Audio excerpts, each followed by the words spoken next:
యేసు రక్తమే జయం పరిచర్య ప్రైజ్ ద లార్డ్. ఫిబ్రవరి 10వ తేదీ 2025.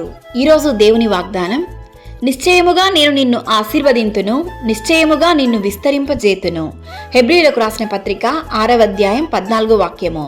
అవును క్రీస్తునందు ప్రియులారా, దేవుడు అబ్రహామునకు చేసిన వాగ్దానం ఈ దినాన నిరీక్షణతో దేవుని సన్నిధిలో వేచియున్న ప్రతి దేవుని బిడ్డలను నిశ్చయముగా ఆయన మిమ్మును ఆశీర్వదించును, నిశ్చయముగా విస్తరింపజేయును.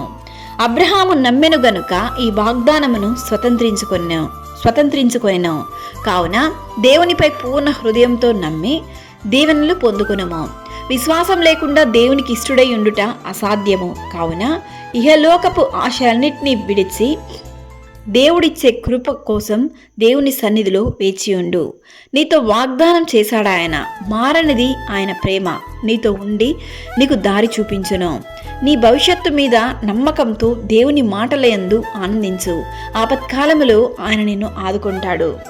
ఈరోజు ఈ వాక్యం వింటున్న ప్రియ సహోదరి సహోదరులారా, అనేక రోజులుగా అనేక సంవత్సరాలుగా దేవుని సన్నిధిలో కన్నీటితో మోకరించే నీ ప్రార్థనను దేవుడు అంగీకరించి ఆశీర్వదించి ఖచ్చితంగా నిన్ను నీ కుటుంబాన్ని విస్తరింపజేయను.